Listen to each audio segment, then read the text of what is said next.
Pemirsa, seiring dengan perkembangan teknologi dan juga informasi, industri multilevel marketing atau yang biasa dikenal dengan MLM juga mengalami perkembangan yang signifikan. Ditambah lagi dengan adanya payung hukum, yaitu Undang-Undang Perdagangan Nomor 7 Tahun 2014. Lantas sebenarnya bagaimana peran dari industri multilevel marketing ini dalam mendongkrak perekonomian di Indonesia secara nasional? Pagi ini kita akan membahasnya langsung bersama dengan Ketua Umum Asosiasi Perusahaan Penjualan Langsung Indonesia atau AP2LI, Bapak Hendru Susanto. Selamat pagi, Pak Hendru. Selamat pagi, Mas Isin. Terima kasih sudah hadir, Pak Hendru. Dan berikutnya juga ada co-founder AFC Life Science Indonesia, Bapak Michael Tampi. Selamat pagi, Pak Michael. Selamat pagi, Mas Hendru.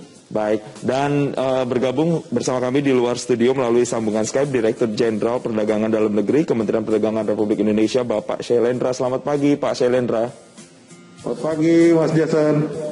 Terima kasih Pak Shailendra sudah bergabung bersama kami. Mungkin saya pertama mau ke Pak Hendru dulu, Pak. Berbicara soal industri multilevel marketing atau biasa dikenal masyarakat sebagai MLM. Bisa dijelaskan lagi, Pak, sebenarnya sejak kapan industri ini mulai masuk dan perkembangannya hingga saat ini di Indonesia pergerakannya seperti apa, Pak? Ya, Mas Jason, industri penjualan langsung itu sebenarnya sama seperti industri-industri yang lain di sektor perdagangan di Indonesia. Cuma memang industri kami memiliki keunikan tersendiri ya. Kalau misalnya industri lain, misalnya kalau kita tahu distribusinya, rantai distribusinya lebih panjang, misalnya dari pabrik, kemudian ke distributor 1, distributor 2, agen, retailer, dan seterusnya. Tapi kalau di industri penjualan langsung itu rantainya lebih pendek. Biasa dari produsen atau pabrik, kemudian ke perusahaan penjualan langsung, kemudian langsung ke mitra usaha, dan langsung ke konsumen akhir. Nah, industri ini sebenarnya sudah lama berada di Indonesia, sudah sejak tahun 70-an ya. Kalau mungkin Mas Jason pernah dengar, zaman dulu ada ensiklopedia Britania, ensiklopedia Americana, itu dijual door to door melalui sistem penjualan langsung. Seperti itu. Nah, jadi sekarang kira-kira industri ini sudah berusia 40 tahunan lah hadir di Indonesia. Geliatnya sendiri di Indonesia seperti apa sih, Pak? Kalau kita melihat apakah sudah banyaknya masyarakat kemudian yang terjun ke dunia MLM ini atau seperti apa, Pak? Nah, survei yang dilakukan oleh Kementerian Perdagangan beberapa waktu yang lalu menunjukkan bahwa industri ini menyumbang 16,3 triliun rupiah di tahun 2019, dan angka ini cukup luar biasa ya, dengan mitra usaha sebanyak 6 juta orang sebagai mitra usaha. Jadi kita melihat memang industri ini industri yang terus berkembang dari waktu ke waktu di Indonesia, dan kita juga gembira bahwa kita mampu menyumbang tingkat pertumbuhan ekonomi yang cukup baiklah untuk perekonomian nasional bangsa kita yang tercinta ini. Oke, Pak, berbicara soal geliatnya sendiri di Indonesia, ini kemudian kan banyak juga kemudian kalau kita lihat ada beberapa kasus-kasus penipuan begitu yang terjadi di industri ini sendiri. Nah, untuk bisa membedakan MLM yang legal dan ilegal, ini perbedaannya seperti apa sih, Pak? Nah, memang industri kita ini sering banyak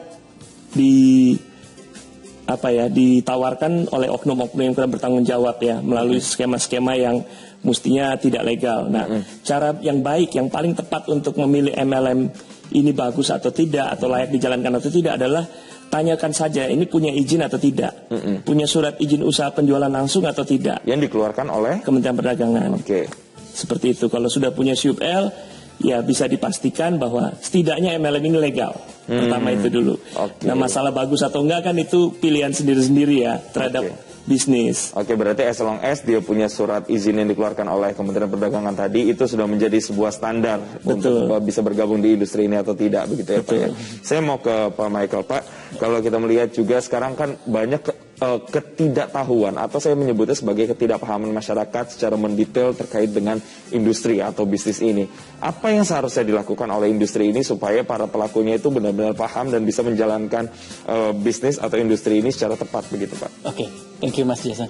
Ya, kalau dari saya, dari AFC, saya melihat ini perlu peran dua belah pihak. Yaitu dari kami perusahaan yang menjalankan bisnis MLM maupun bagaimana kami mengedukasi teman-teman yang ingin bergabung seperti itu. Jadi ada proses di mana kuncinya itu ada di yang pertama di perusahaan itu. Ya, dia harus penuhin legalitasnya, dia harus penuhin kewajibannya sesuai dengan peraturan yang ada, kemudian baru menjalankan bisnisnya. Nah, dari situ baru yang saya lihat adalah peran dari bagaimana kita mengedukasi teman-teman yang ingin bergabung, teman-teman yang harus kita harus mengajarkan mereka bagaimana menjalankan bisnis ini dengan benar, dengan aturan yang ada. Contohnya dari Kementerian Perdagangan kita sudah diatur industri ini tidak boleh melakukan penjualan secara langsung melalui e-commerce misalnya, seperti itu. Nah, itu salah satu contohnya ya, Mas Jason. Itu yang kita selalu ajarkan dan edukasi bagaimana menjalankan bisnis ini. Kalau di AFC, saya bilang menjalankan bisnis MLM dengan integritas. Seperti itu. Oke, salah satu yang kemudian jadi ciri khas begitu karena tidak boleh produknya dijual di e-commerce begitu ya Pak ya. Oke, ini kan sekarang kondisi COVID-19. Kalau kita lihat banyak juga, saya pun punya teman-teman yang kemudian bergeliat di bisnis ini atau industri ini. Bagaimana geliatnya di masa pandemi COVID-19 dan produk apa saja sih biasanya atau industri mana yang sektor mana yang paling booming begitu? Oke, saya bisa bilang secara general ini dengan kondisi pandemi, resesi, dunia MLM saat ini justru ada kabar baik. Jadi kayak, secara general meningkat. Ya mungkin dari Pak Hendro nanti bisa sharing juga. Tapi kalau secara spesifik lagi, industri apa, sektor mana, itu di sektor kesehatan, Mas Jason. Gitu di masa pandemi COVID-19 betul, ini. Kebetulan banget juga AFC Life Science itu bergerak di industri kesehatan, di suplemen. Oke, karena memang lagi masa pandemi, akhirnya demand terhadap sektor kesehatan pun menjadi tinggi. Betul. Tapi sebelum pandemi, apa Pak, sektor mana yang paling booming begitu Pak? Nah, secara general saya rasa cukup berimbang dan memang kalau di Indonesia trennya health and beauty seperti itu. Tapi kalau by data saya yakin akan lebih valid kalau Pak Andrew dari asosiasi punya datanya. Oke. Ini manusia kan selalu ingin berkembang dan selalu ingin tampil lebih baik. Pertama, kesehatan menjadi faktor utama. Kemudian setelah sehat, tentu ingin tampil selalu lebih ganteng, lebih cantik. Nah, jadi memang industri ini, sektor tersebut berkembang di industri penjualan langsung. Oke. Ini kalau dibandingkan dengan negara lainnya pun juga seperti inikah? Apakah di negara lain juga sama? Saya rasa sama, karena juga banyak perusahaan penjualan langsung dari mancanegara yang beroperasi di Indonesia. Dan kita melihat selama ini bahwa fokus utamanya adalah sektor-sektor kecantikan dan kesehatan tersebut. Oke, baik. Saya mau nanti akan tanya setelah ini ke Pak Shailendra bagaimana dengan surat izin yang tadi Pak Edo sudah singgung sedikit terkait dengan legalitas untuk teman-teman yang ingin kemudian bergelut atau di industri ini, seperti apa mekanismenya. Tapi jangan dijawab sekarang, Pak Shailendra, kita akan bahas usai jeda. Pemirsa yang kemana-mana, kami kembali saat lagi.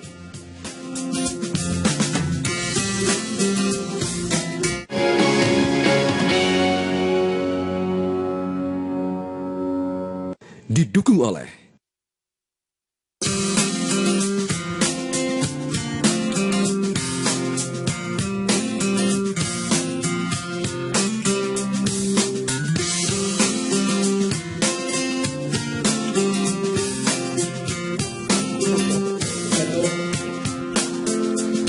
Ya, saya mau langsung ke Pak Shailendra. Pak Shailendra, terkait dengan apa yang sudah disinggung tadi sebelumnya oleh Pak Andrew terkait dengan legalitas ketika orang-orang atau masyarakat ingin bergabung dalam industri ini, Pak.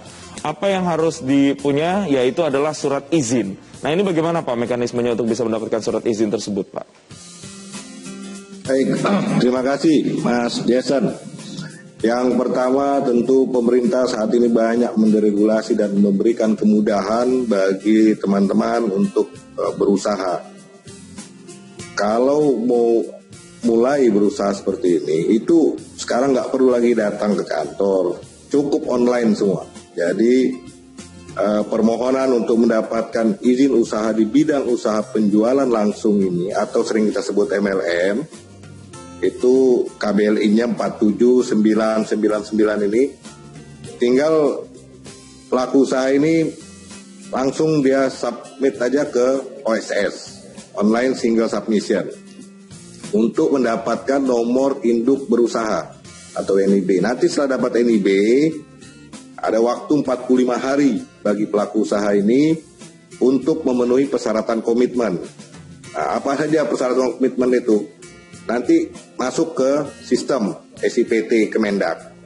Nah, itu online aja, nggak perlu datang, nggak perlu ini. Nah, kemudian Apa saja persyaratannya? Yang pertama tentu surat izin edar. Jadi ini kan tadi udah banyak singgung soal alat kesehatan, kemudian juga produk-produk suplemen. Tentu ini perlu banyak ada surat izin edar dari BPOM karena ini kan menyangkut kesehatan. Nah, kalau sudah ada surat izin edar dilampirkan, kemudian ada kontrak ya atau penunjukan dari produsen yang memproduksi alat kesehatan maupun suplemen tadi.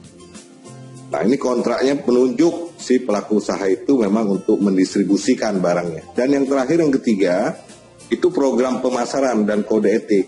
Jadi pelaku usahanya harus membuat sistem pemasarannya, kemudian program pemasaran seperti apa, kode etiknya, dan ini diverifikasi dan disetujui oleh asosiasi. Nah, jadi kita melibatkan asosiasinya, baik AP2LI maupun APLI. Jadi silakan diverifikasi, kemudian dari hasil verifikasi itu, maka kita akan terbitkan dalam waktu 3 hari jika semua persyaratan itu lengkap dan benar. Jadi sangat mudah lah sekarang kalau teman-teman mau berusaha ini, dan tadi udah sampaikan ya, mitranya saja udah 6 juta. Kemudian transaksinya aja 2019 datanya itu hampir 16,3 triliun, hampir 16,4 malah kalau data kita.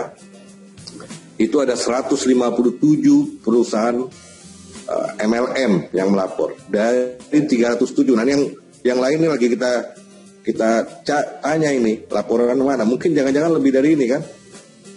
Ya, bayangkan 6 juta tenaga kerja yang tidak terlihat bisa diakomodir melalui bisnis MLM.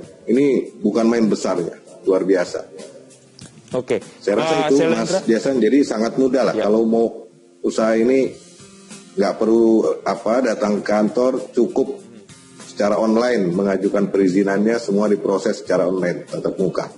Oke, tadi Pak Syailendra menyebutkan Pak Syailendra tadi menyebutkan ada sekitar kurang lebih 157-an perusahaan di Indonesia yang kemudian sudah melapor atau sudah mendaftarkan ke Kementerian Perdagangan. Tapi banyak juga yang ilegal begitu Pak. Nah, ini presentasenya sebanyak apa Pak?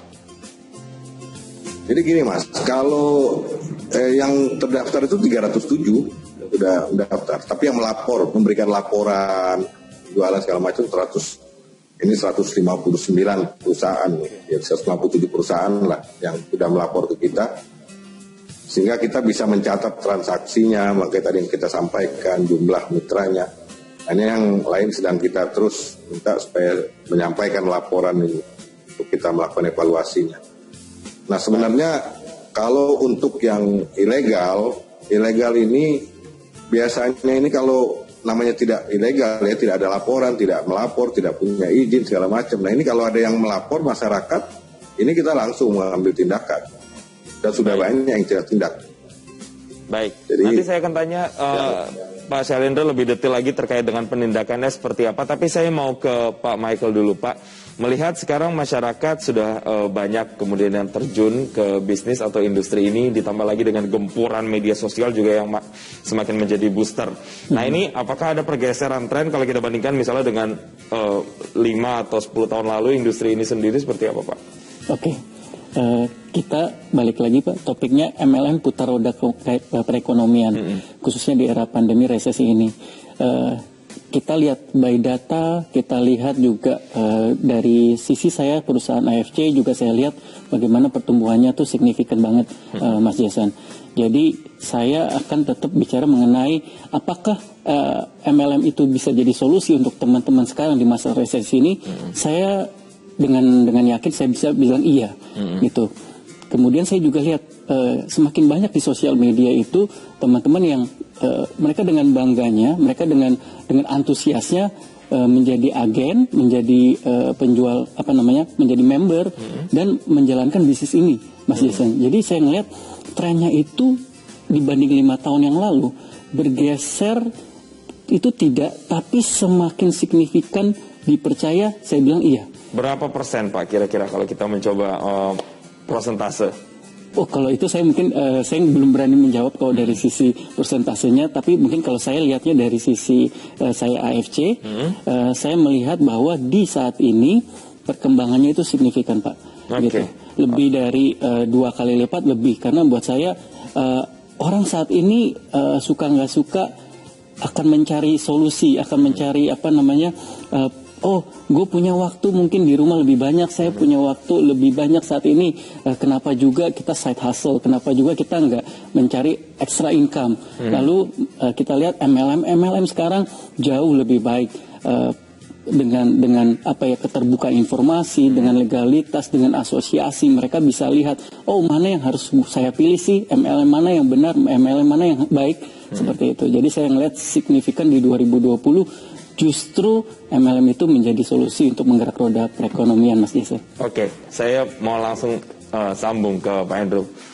Menggerakkan roda perekonomian. Sesignifikan apa sebenarnya peran dari industri ini terhadap perekonomian? Apalagi sekarang Indonesia sudah masuk resesi, Pak.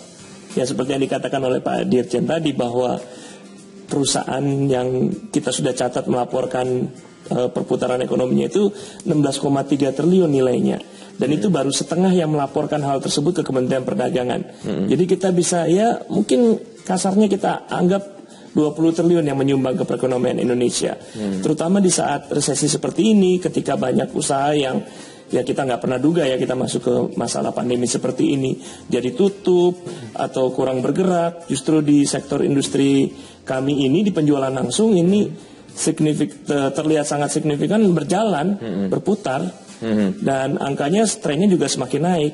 Gitu, beberapa perusahaan termasuk AFC melaporkan ke kami bahwa sejak Januari sampai Agustus itu omsetnya naik minimal 10%. Oke, ini yang kemudian juga jadi diharapkan bisa menggerakkan roda perekonomian lagi dan memulihkan Indonesia dari resesi begitu di kuartal berikutnya. Ya, kita dari segi industri kita senang sih bahwa industri kita ini punya kontribusi positif tentunya terhadap perekonomian nasional bangsa kita. Baik, Pak Hendro dan juga Pak Michael, nanti saya akan tanya lebih detail lagi terkait dengan target-target khususnya dari AP2LI ke depan, dan juga ke Pak Sailendra bagaimana dengan pengaduan-pengaduan masyarakat. Adakah saluran-saluran yang bisa dibuka sebagai kontrol bagi mereka para penggerak dan juga konsumen dari industri MLM ini? Kita akan bahas usai jeda. Pemirsa jangan kemana-mana, kami kembali sesaat lagi.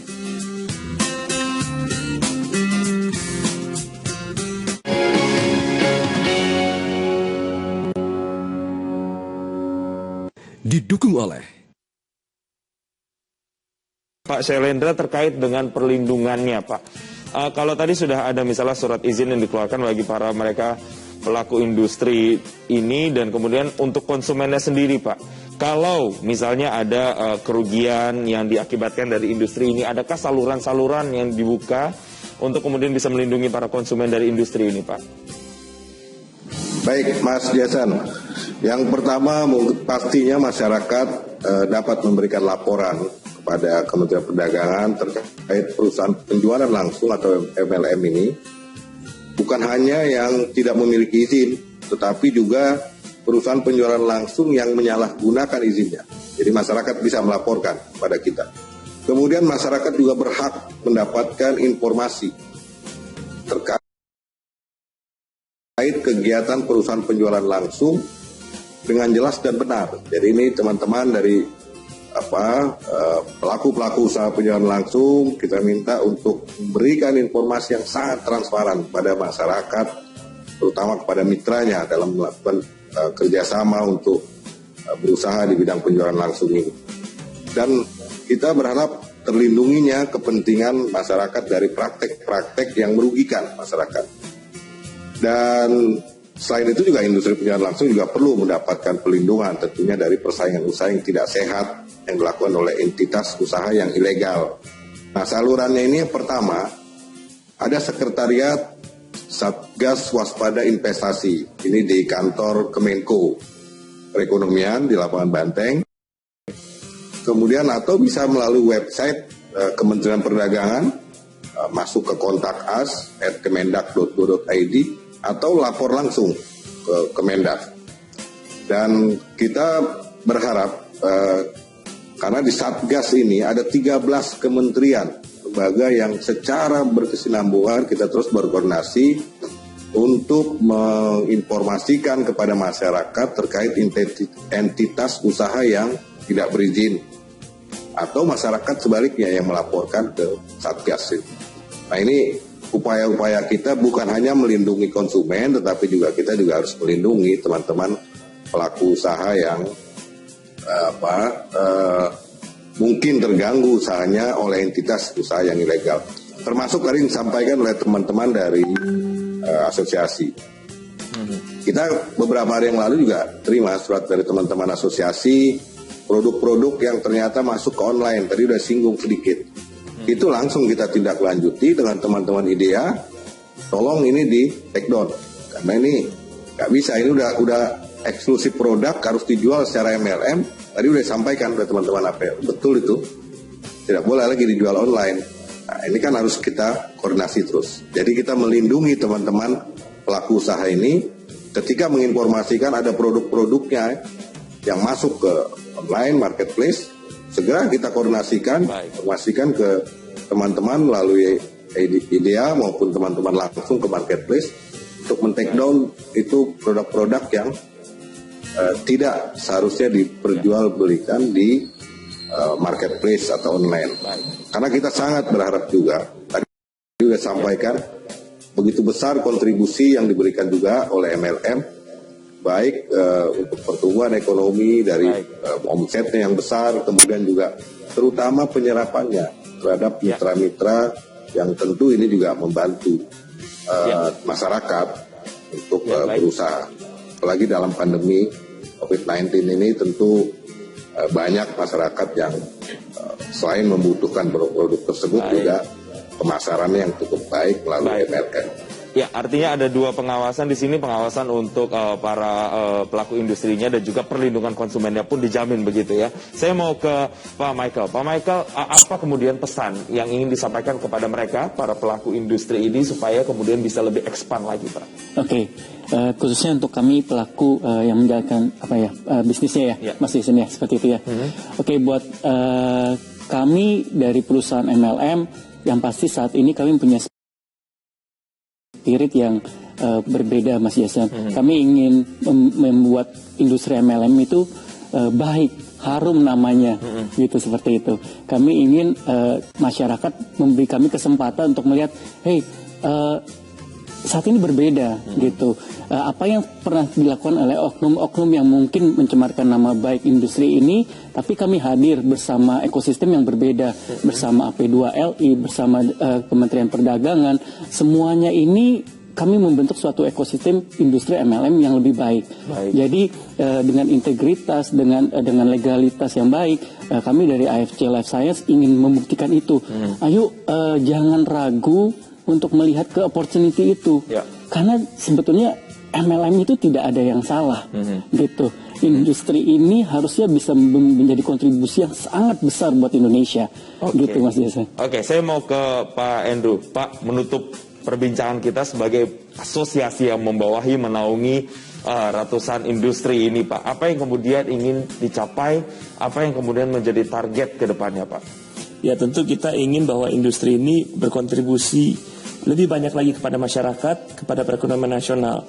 Nah, saya juga ingin menghimbau kepada masyarakat luas supaya seperti yang tadi Pak Michael sudah katakan, coba lihat industri ini. Mungkin industri ini bisa menjadi solusi juga di masa pandemi ini. Karena dengan begitu banyak orang yang sudah membuktikan juga terbantu, seperti angka tadi yang juga Pak Dirjen katakan, 16,3 triliun itu luar biasa besar, dan itu baru setengahnya aja loh. Ya, berarti bisa lebih besar lagi ya. Kami berharap industri ini dapat benar-benar membantu masyarakat, terutama di saat-saat sulit seperti pandemi ini. Namun kami juga mengingatkan, jangan lupa kalau memilih perusahaan nih, selalu harus tanya dulu, ini ada izinnya tidak? Ini yang paling penting. Karena seperti yang kita ketahui, banyak sekali oknum-oknum di luar sana yang menggunakan industri ini sebagai kedok untuk menipu. Nah, ini berbahaya sekali. Selalu pastikan harus memiliki surat izin usaha penjualan langsung terlebih dahulu. Harus ada kritis di situ. Betul. Baik, rasa begitu. Terima kasih Ketua Umum Asosiasi Perusahaan Penjualan Langsung Indonesia atau AP2LI Bapak Andrew Susanto sudah bergabung. Kemudian ada co-founder AFC Life Science Indonesia Bapak Michael Tampi, dan juga Bapak Syailendra, Dirjen Perdagangan Dalam Negeri Kementerian Perdagangan Republik Indonesia sudah bergabung bersama kami. Dan Bapak saya jangan kemana-mana, saat lagi Selamat Pagi Indonesia masih akan hadir dengan berbagai informasi untuk Anda. Tetaplah bersama kami.